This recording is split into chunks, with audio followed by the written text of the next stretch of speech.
Hello again, Timberwolves fans. Are you ready for the explosion of Timberwolves basketball here on Timberwolves Explosion? Yep, the anticipated episode number 37 of Timberwolves Explosion. Today is the 27th of October, 2009. Thank you for downloading and listening to this show, which is available on the sportstuff.com, iTunes, and timberwolvespress.com. Thank you always for listening. I do appreciate it very much. First and foremost, on the front page of the sportstuff.com, there's a button that says TSS Boards. Do click on that. That is how you can become a member on the sportstuff.com. It is 100% free and 100% fun. Don't forget to mention me as a referral, as there is a referral bar down about the middle of the page when you're signing up. Type in Paladino Live, Paladino Live, two separate words. It's simple. Also, we have a phone line, 209-736-7877, 209-736-7877. It is a voicemail on the sportstuff.com. Mention that you're calling in for Timberwolves Explosion. Make your statement, shout out, question, whatever it is. Leave your name and town, and there you go. That is how you can be a part of things there. Also, timberwolvespress.com, a wonderful website as well. Post my show on that site as well. I also serve as an admin on the page. It is a wonderful page. Minnesota Timberwolves news, my show, articles, comic relief, anything on there. Quite a bit of stuff over the course of time. Do appreciate that also if you would check that out. Thank you very much for that. Well, the guest of today's show, episode number 37, is about, well, it's a season preview. First and foremost, going to get into the Timberwolves, the Northwest Division. I'll start off with the Northwest Division, then the Timberwolves, and then kind of a final prediction. That will be in segment number 3. I'll do the final prediction part of the season preview. I'll say who goes 1 through 8 in the postseason in both conferences, and who the two teams in each conference final, and then the eventual NBA champion. Those will be my picks for that. Do stick around for that. Will be a lot of fun. So with no further ado, we're going to take our first break and get into the official preview right after this. Here on the sportstuff.com, join the family with Purple Mafia. With Brett Favre now in the mix with Adrian Peterson, the best running back there is, along with the new Purple People Eaters, the Viking ship is on course for something great. We're available on the sportstuff.com and on iTunes. We'll bring you the most honest and passionate Viking show there is.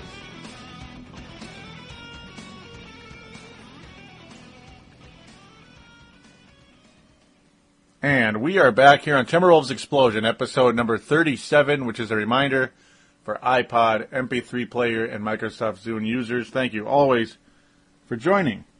All right, let's get into that infamous Northwest Division. The Northwest Division. Last year, Denver and Portland tied for the division championship in terms of the record, but Denver had the tiebreaker, and they won it.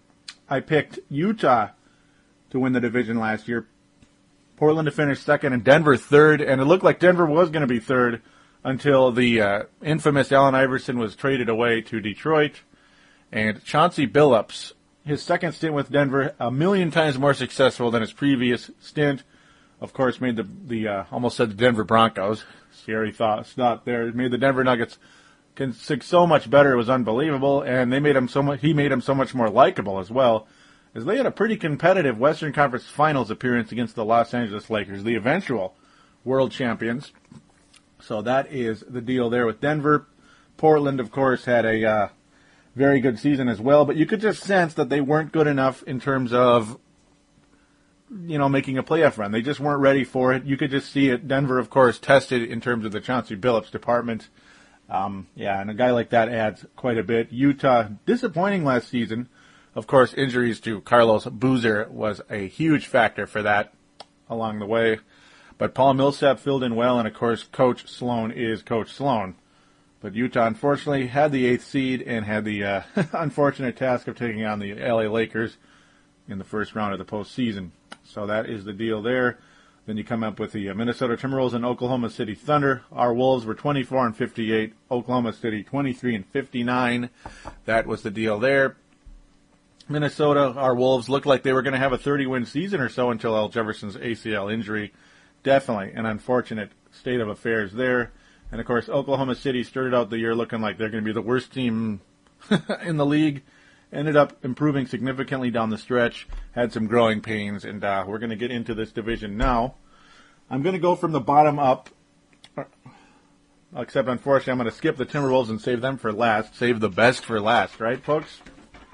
So here we go. Oklahoma City. The Oklahoma City Thunder.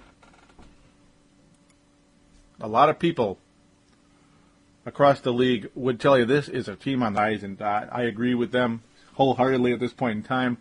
Jeff Green emerged nicely. He looked like a 12 points a game guy, became about a 17 points a game guy, and only his second season in the league, by the way. He, of course, a part of that whole Ray Allen deal. Went to the Seattle Supersonics, who are now the Oklahoma City Thunder. Kevin Durant went from a 21 points a game, looked like a number 2 kind of a star, to a number 1 type of star, about 26 points a game last year. Unbelievably awesome. Russell Westbrook, a lot of us were pretty baffled when the Thunder acquired him, and wow, or the Seattle Supersonics at the time became the Thunder, of course. A lot of people thought he was maybe the 8th pick or something, and maybe another Randy Foye. Not the case. The guy looks hit legit. Very, very exciting indeed. These Oklahoma City Thunder have a chance to be pretty good, and they have a center by the name of B.J. Mullins from Ohio State. Very raw indeed, and he's not necessarily a star in the making or anything, but he has a chance to be at least he has an opportunity for some playing time because there's no real can't-miss center on this team. Nick Collison filled in nicely in stretches as a starting power forward. Jeff Green moved to small forward, which I think is more of his natural position. Kevin Durant, kind of a shooting guard. But now it's looking like, now with the addition of James Harden, who is a pure shooting guard and a really wonderful player that I loved going into the draft. He looked pretty pumped going to this young but stacked team. Absolutely stacked. And no, it's not because they have Etan Thomas, Kevin Ollie, and Thabo Cephalosha. It's because they have Russell Westbrook, James Harden, Kevin Durant, and Jeff Green. That is just a really stacked group of players right there. But yeah, you could pretty much expect a backcourt of Westbrook, Harden, and then Durant, Green, and possibly B.J. Mullins, Nick Collison, and Ibaka possibly filling in. Chances that guy's kind of a deep backup at this point. Chris Dick will probably be the starting center going into this season just because he's more established. But very exciting team going in. So now, of course, due to time constraints, we better move quickly here. And we are moving on to the Utah Jazz, who, of course, finished third last year, the 48-win season. A lot of us saw them win in about 55. Another fairly stacked lineup. Of course, Carlos Boozer, you can't really miss him. Matt Harbring has been a nice depth guy for a while. He's 33 years old already. Andrei Kirilenko is kind of the do-everything guy.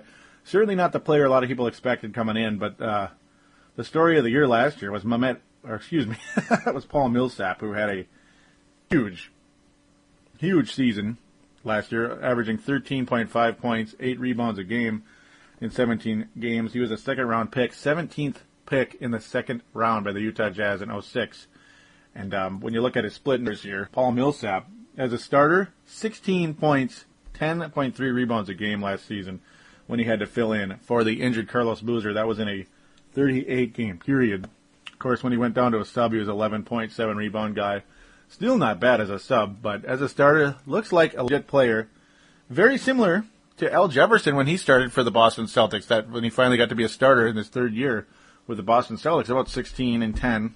Of course, Jefferson is more 17-11-ish, but you get the idea. Very good stuff. And, another deep South guy, about the same age, actually, as Al Jefferson, about a month younger. Paul Millsap, definitely a guy who is on the rise and also has major insurance should Carlos Boozer go down, as the old Boozer is a pretty injury-prone guy. The star of this team, to me, without a doubt, is Deron Williams. He is an absolute stud. The guy who'll average about 18 points, 9 assists a game, and even be a solid rebounder, hit lots of threes. I mean, the guy kind of does it all, does Deron Williams. A lot of people compare him to Chris Paul.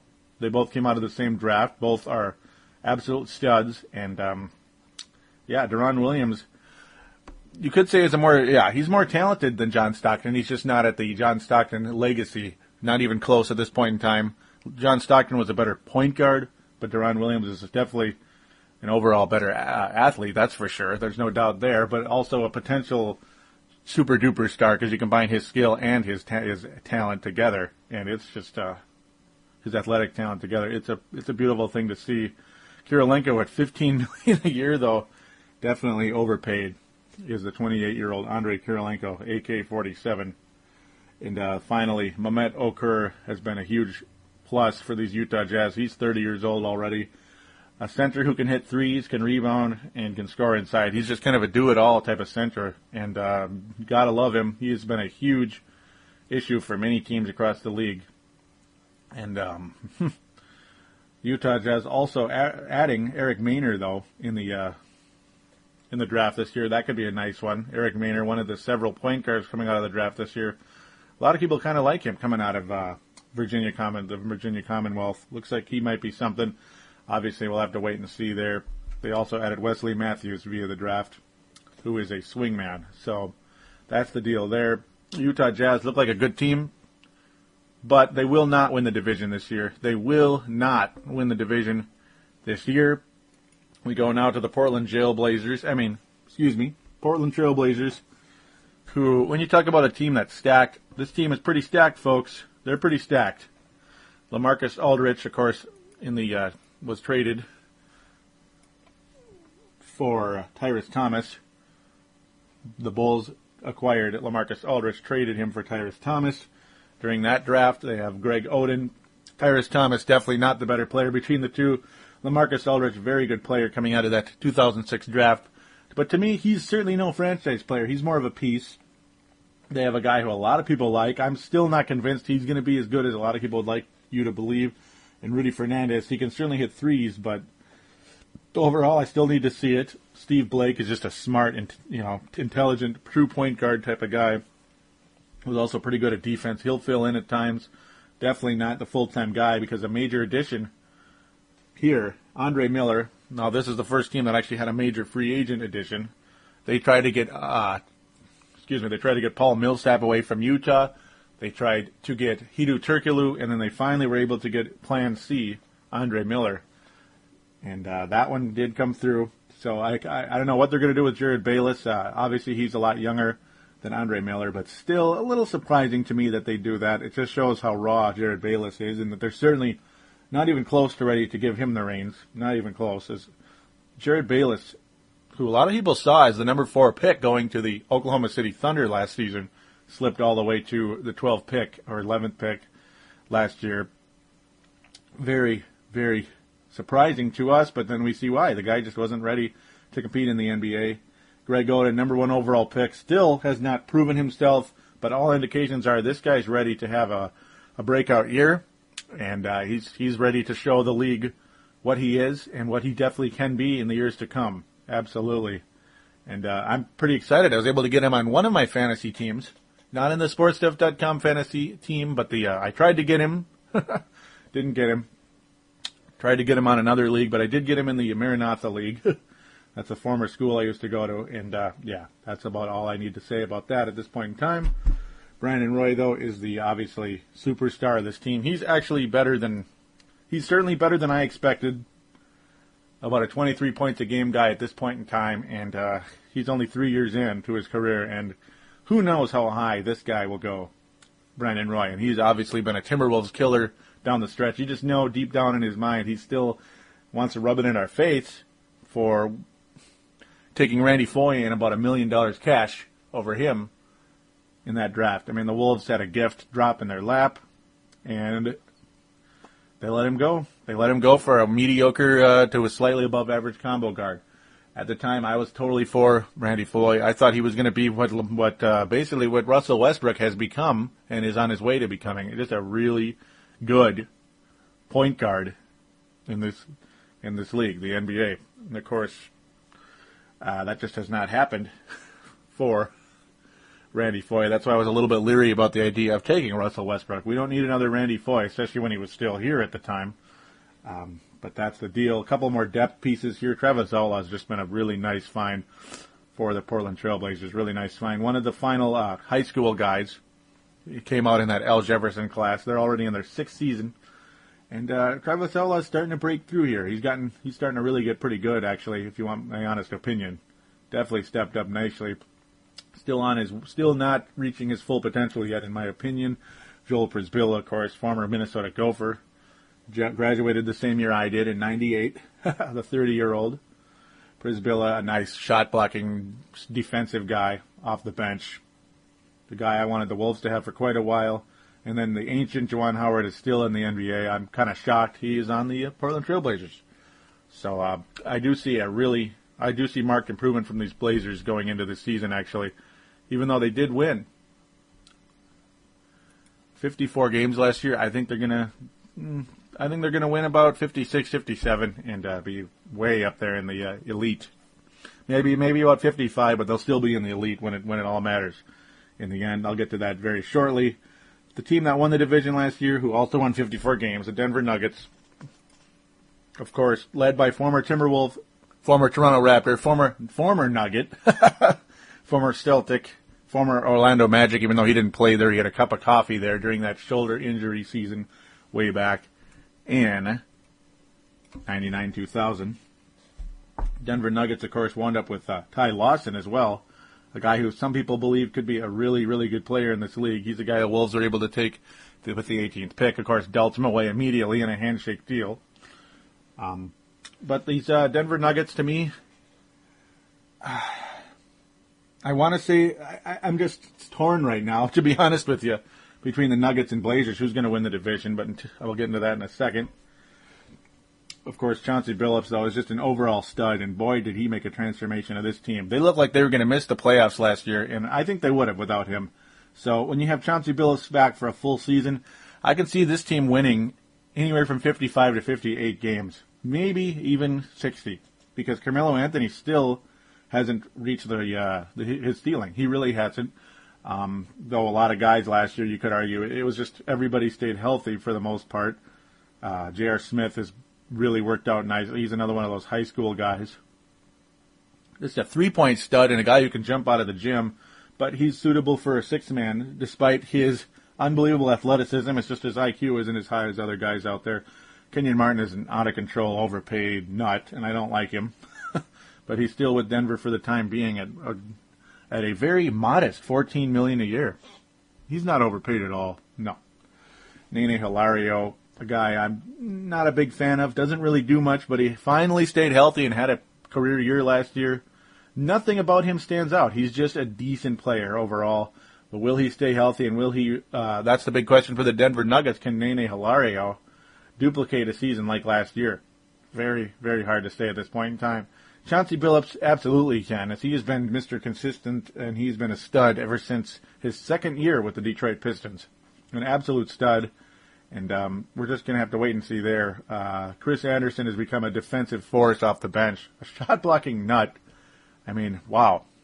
Just an absolute shot blocker, the Birdman, at less than $1 million a year. Pretty good find for these Denver Nuggets, who they were able to get him off the street, basically, the former New Orleans Hornet, who had a little drug issue going on. But boy, has he carved out a nice niche in the NBA. Very nice indeed. I think the Nuggets and Trailblazers are going to have a hell of a time. I really do this year. I think they're going to really go at it once again. It's really crazy. But I do think, I'm going to have to say it, I do think that the Andre Miller acquisition, some of you may agree or disagree with me, I do think the Andre Miller acquisition, and of course just another year for the guys like older and wiser for Brandon Roy, guys like Rudy Fernandez, Travis Outlaw, and LaMarcus Aldridge, all those guys. I do think a year older, year wiser will end up winning maybe one more game than the Denver Nuggets and win the division this season. So I see the Portland Trailblazers as an elite team this year, but the Denver Nuggets are going to be right there as well. So don't be surprised if the Denver Nuggets are, say, the fourth seed in the postseason. So there I go, getting ahead of myself. But now we're going to wrap up here and get into the Timberwolves. That's our club. Well, the Wolves, they had a pretty nice off-season indeed. Very well, not necessarily nice, but crazy off-season. Pavlovich added, Petrov, Sessions, Damian Wilkins, of course, Ryan Hollins, a nice athletic guy. Jason Hart is going to be the third point guard now. Of course, Johnny Flynn's a starter. It's going to be a very interesting year. Definitely a learning year for the Minnesota Timberwolves. Wayne Ellington's still pretty raw, I think. He'll be coming off the bench. Corey Brewer, though, to me is really intriguing, really exciting right now for the Timberwolves and their fans here. He looks like a legitimate starting shooting guard, like I mentioned in episode number 36. Yeah, I was able to scoop him up at the end of the fantasy draft in 2 of my leagues, and the guy looks legit. He really does. Corey Brewer actually looks like a starting shooting guard, and that's definitely a good sign, because a lot of us last season may have written off Corey Brewer, thinking that this guy's probably a bust. He's maybe at best going to be a very poor man's Bruce Bowen, but he might be a rich man's Bruce Bowen when all's said and done. He might be closer to a Gerald Wallace, a poor man's Gerald Wallace, athletic, defensive, swingman type player who can actually hit 3-pointers. And that sounds funny. It really does, considering Corey Brewer was before this training camp. Now, he did shoot 41% from 3-point range last year, but he attempted less than 1 a game. So hard to say there, but the guy was 2 of 3, 2 of 5, and 2 of 4 almost the whole preseason. Just an unbelievable preseason, and definitely well above 40% from 3-point range. His overall field goal percentage is still right around the 40s, which it was last year. His career field goal percentage is about 38, and I could definitely see Corey Brewer emerge here. I really can. He surprised me quite a bit. Now, I know Al Jefferson was out and he had to kind of take the reins, but he was already playing good basketball before Al Jefferson and Kevin Love went down. The other thing coming into the season, of course, Al Jefferson with a little Achilles injury, but luckily the talk is he was more sick than anything. Though, Mr. Kurt Rambis, the head coach of the Wolves, did mention that, it's still kind of, he's not 100% sure that Al's ready for the preseason opener tomorrow. Or today, depending when you're listening, but right now today is Tuesday. It's really, we're going to have to wait and see with that. We're hoping for the best here. Of course, Achilles tendon is no joke. It's worse than an ACL. So as long as that's healthy and strong, that's what counts. Nathan Joey added to the Wolves, and something that Kurt Rambis mentioned today, very exciting indeed. His talk is how, the past Nathan Joey was a guy that people didn't really think, Kurt Rambis, what he saw in the past on video, did not like what he saw much at all, didn't really see much going on, but then started raving about him on the Paul Allen show today, going as far as to say this guy has a high basketball IQ. He's been excellent in practice. Might not see much action the first week or two because he's just not been in the system long enough, and of course it's a triangle offense. But definitely Nathan Joey's at least an intriguing guy to look at, about 6'10", 300-pound baby Shaq.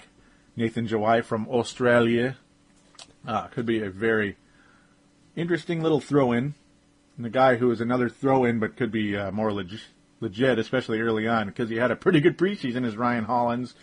Kurt Rambis spoke about him today as well. Sounds like a really nice find for the Wolves, possibly long-term. Could become like a Channing Frye type. Not a heavy rebounder, but definitely provides energy offensively in terms of the athletic, the good old alley-oops. And that Johnny Flynn's going to be a guy who's not going to shy away from those. And, definitely an intriguing one there in Ryan Hollins. But to me, the most intriguing of them all, what's got me most excited is not Ryan Gomes, despite he's a nice, solid guy. It's Johnny Flynn. Johnny Flynn could be my favorite Timberwolf by the end of November here, or maybe even the end of this week. I mean, I'm so excited about this guy. It's unbelievable. I think his development and how long it takes for him to possibly become the leader of this team. Kurt Rambis also talked about that Flynn will be the leader of this team someday, just not yet. He also went as far as to say this team doesn't have a leader yet, which kind of stunned me a little bit. I thought Al Jefferson was far and away the leader of this team. He sure looked like it until he got hurt. But, he's basically all the stars are aligning for Johnny Flynn being the leader of this team. Very, very interesting indeed. And the guy is an absolute beast. And what I like about Johnny Flynn is he's the same he looks to be the same guy. He's going to be the same guy in the NBA that he was in college. Up and down, all over the place. He's not having that whole deer in the headlights thing that some, especially young point guards, have when they go from college to the NBA. Flynn doesn't look like he's got the deer in the headlights. It's just a learning process because it's different. You know, the NBA is definitely different, more physical, faster paced.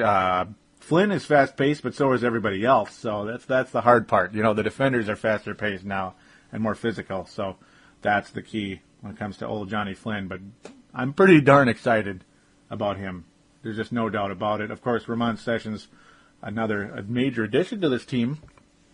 Not the most expensive guy either, luckily, but Ramon Sessions is, you know, definitely at very least a guy who can provide depth. The talk, of course, about 2 weeks ago is that Sessions and Flynn are not necessarily great together on the floor, so that's one thing to worry about. Though Ramon Sessions has been a very solid backup point guard in the preseason and still gets plenty of playing time. So I think we'll see some time with those two together, but not much. And again, that puts I think in the end it's going to put the kibosh on the whole idea of a full-time backcourt of Johnny Flynn and Ricky Rubio in the next 2 to 3 years. I don't think it's going to happen. I don't see it because Ramon Sessions isn't a shooter, and neither is Ricky Rubio. Ramon Sessions can slash, but he can't shoot. So there you go. Ricky Rubio can pass, but he can't shoot. Same difference in a sense. You know, you got to be able to shoot a little bit. At least somebody in the backcourt's going to have to, especially if it's a guy not being the starting point guard. And Flynn is too short to be a shooting guard. I think we've covered that already. There you go. That is the Wolves preview. Looking like a pretty good team coming in until Kevin Love breaking his a bone in his hand. Very unfortunate. Non-shooting hand already on the exercise bike with Al Jefferson. So that's good. Already on an exercise bike despite a broken bone in the hand. So that's a good sign in that sense. So it's not so discomfort that he can't even do that. Hopefully it works out nicely in that sense. I think the Timberwolves win 28 to 30 games this year.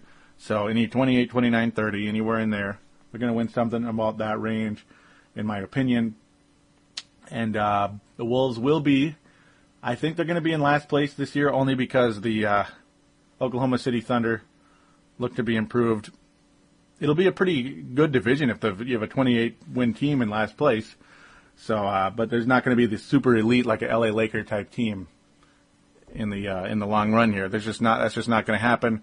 Not in this division though. It could be Portland. There's a possibility. I think they're going to be the third best team. We'll get into that in a bit. As this show is going to run a little bit long again, I apologize, but it's a season preview. We're probably looking at about 35 to 40 minutes, so a little warning for you out there. It's just the way it goes. So I'm going to wrap this part up. I'll do the final finishes right after this. Here on thesportstuff.com, we're turning up the tempo on Brave the Wild. A new era has come to the state of hockey with new attitude, Martin Havlet, a more open style with Coach Todd Richards, and a new philosophy in General Manager Chuck Fletcher. We're available on thesportstuff.com and on iTunes. Answer the call and get ready to brave the wild.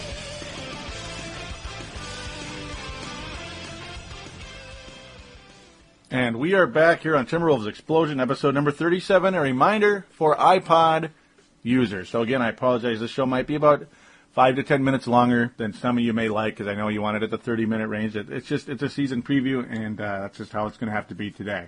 So that's how things go when you do season previews.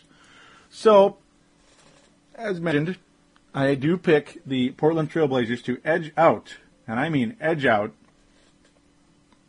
the Denver Nuggets for the Northwest Division title. So that means Denver will be second, Utah third. I'm going to say Oklahoma City wins about another game or two than the Wolves, maybe up to 32 games this year because of their dramatic improvement. So I have the Wolves bringing up the rear, believe it or not, in the Northwest Division. Utah's going to win 50 games. Portland's going to win, I'll say 57. Denver's going to win 56 to 55-ish.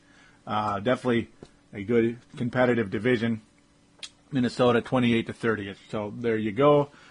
And let's get on with the Eastern Conference. I'll do that first. Eastern Conference final standings. To me, in terms of the top 8, I'm going to say Cleveland is going to win the regular season. Cleveland is going to win the regular season title in terms of the top finish. They're going to win 64 to 68 games, I think, with the addition of Shaquille O'Neal and another year under their belt. Cleveland Cavaliers win the Eastern Conference in the regular season. Boston will be number 2, and they're going to be right there with about 64 to 66 wins. Orlando is going to bring in the 3rd, and I know that's boring, but hey, that's how it's going to be. Atlanta is going to be the 4th seed again, but they are going to be even better. They won 47 games last year.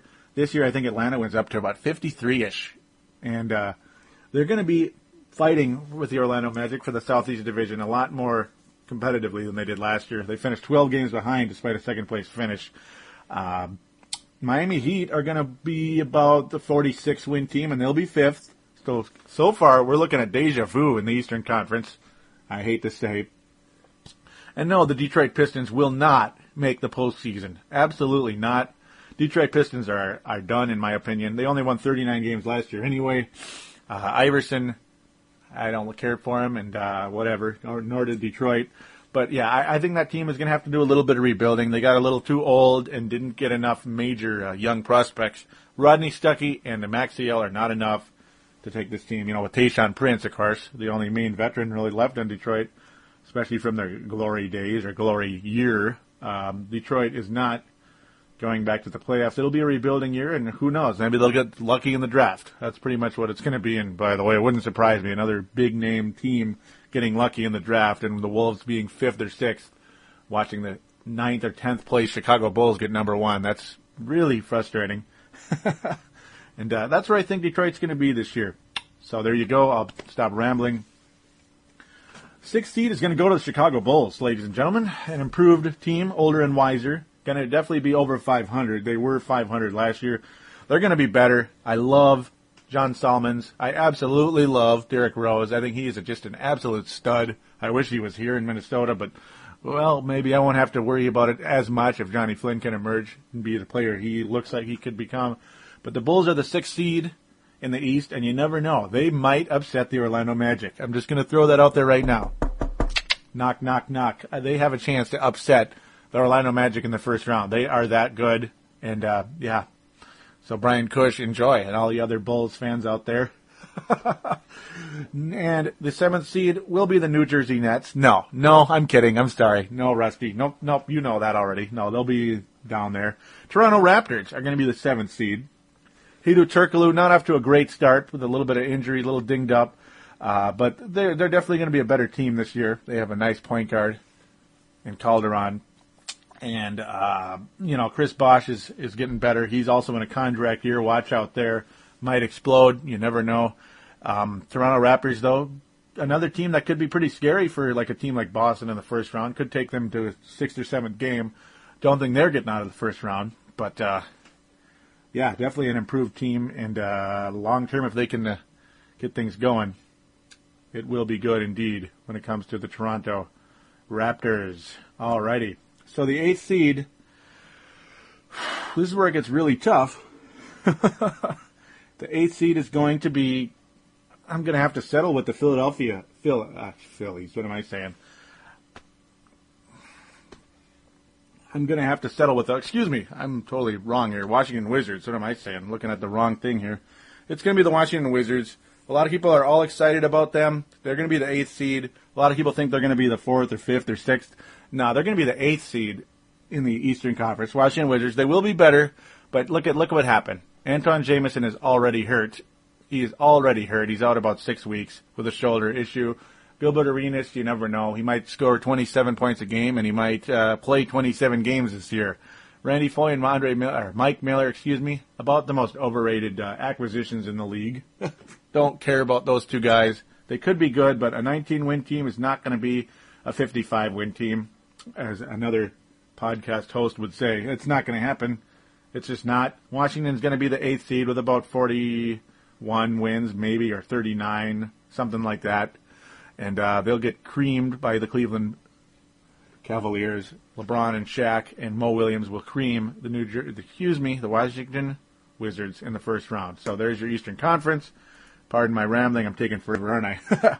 Western Conference. Well, LA Lakers are going to be the number 1 seed once again, and they are going to have a awesome season. They're going to be in the upper 60s. I'm not going to say 70 because it's too early for that. The number 2 seed is going to be the San Antonio Spurs, and I don't want to say it, and I hate saying it. They're getting older. I mean, it kind of depends. It's going to be either Portland or San Antonio, and maybe even Denver if they can squeak past Portland again. Maybe they'll be the number 2 seed again, but there was a log jam. 2 through 4, they all won the same amount of games, 54 last year. Got to go with San Antonio for now because I think the stars are aligning for them at this point in time to return to the Western Conference Finals. At this point in time, that's how I'm going to lean at this point. Denver Nuggets are going to be the 4th seed. Portland will be the 3 seed. Portland looks pretty good. 55, 57 wins. That's how things are going to go there. The 5th seed, Dallas Mavericks. Yuck. Dallas Mavericks. Don't like them at all, but whatever. That's just how it goes. I think they're going to have a nice, little bit better year here with that 5th seed. A little bit better. They'll win about 52 games this year, and they'll lose in the first round, I think, to the Denver Nuggets. I think Denver's better than Dallas, and that's just all there is to it. So now we go to the 7th seed. Well, last year was New Orleans, and this year it's going to be New Orleans. I'm going to stick with the New Orleans Hornets, actually, not the Utah Jazz. A lot of people, I think, are underrating the addition of Emeka Okafor. Some of you out there think that it's overrated. I think it's a little underrated. He's a pretty good player. He's better than Tyson Chandler, and if he can stay healthy, and he has of late, I think he makes the New Orleans Hornets a better team, and they'll win another game or 2 or 3 this year, and they'll be the 7th seed again. Unfortunately, they're going to run into San Antonio, but New Orleans gave San Antonio a run for their money a few years ago. In fact, they barely lost to those damn Spurs. Ugh, they lost Game 7 at home. God, that sucked. But, New Orleans definitely not an elite team right now, but they could be. I mean, you never know. They could explode and be as good as the 3 seed. Yeah, never know with those New Orleans Hornets. Chris Paul is a super stud, folks. So the 8th seed is the Utah Jazz. They'll get in with upper 40s, maybe 50 wins. I mean, you might have a 50-win 8th seed this year, and we'll just have to wait and see with that. Utah Jazz are the 8th seed, and they will be defeated by the LA Lakers again in the first round. And that's just all there is to it. They'll just be an annoying team that beats up on teams like us, the Wolves, and Memphis and others. So that's pretty much the deal there. LA Clippers, sorry, Gav, I'm not sure they're going to make it this year. I think they're going to be 8th, 9th seed. They're going to be duking it out with Phoenix and Golden State for that. There you go. There's your conference predictions. Now for the conference finals, well, in the Eastern Conference, I'm going to go with Cleveland and Boston, and that is going to be an absolute shootout, and I mean absolute war. It's a tough choice, but right now I'm leaning towards the Boston Celtics getting past the Cleveland Cavaliers. It's just there's too much bad history in Cleveland. I do think LeBron gets a title, but I'm just not sure yet. Kick me around if I'm wrong, but right now I'm going to say the Boston Celtics squeak by the Cleveland Cavaliers in Game 7 in Cleveland by about a point or 2. Maybe a Rajon Rondo hoop with no time left or something like that, or Ray Allen. It'll be something like that. It might go to double overtime. But I think the Celtics squeak by if they stay healthy. Otherwise, if Boston can't stay healthy, Cleveland will win the East. And you'll have your LeBron-Kobe finals matchup. I do think the Lakers go against San Antonio in the Western Conference Finals. And I hate bringing up the Spurs getting that far again, but I think they do this time. But history will repeat itself because San Antonio never seems to match up well with the LA Lakers. They just don't for whatever reason. And the LA Lakers get by San Antonio in 5 or 6 games, and you have an NBA Finals of Boston-LA. If the Boston Celtics stay healthy, I think the old Lakers-Celtic rivalry is going to start leaning green, and you have a world championship. And I mean the final world championship for this Boston Celtics group. This will be it. This is their last year to win a title, I think, and I think they do it ever so slightly. I think they do it ever so slightly in 6 or 7 games in the NBA Finals of 2009, and then it will be the end. They'll stay competitive for another year or 2 or 3, but that will be the end of Boston. There will be no long-term dynasty And, of course, LA will remain a dynasty, and watch out for them. A lot of that hinges on Andrew Bynum's health. Will that guy finally stay healthy and play good basketball late in the year, once and for all? So that is going to conclude this show. I hope you enjoyed it. Again, I apologize to those of you out there on Timberwolves Press that may have wanted this show to be, 30 minutes, but this is a season preview, and that's just how it goes. You're going to look at a little bit longer show, so I'm going to conclude it now. Do call into the phone lines, 209-736-7877, 209-736-7877. Mention you're calling for Timberwolves Explosion, leave your name and town, and I will have you on the show, and you will be on board. It'll be terrific. So that will do it, folks. NBA begins finally tomorrow. It officially begins tonight, but for the Wolves, that's the team that matters most to us in our hearts. Minnesota Timberwolves, New Jersey Nets tomorrow.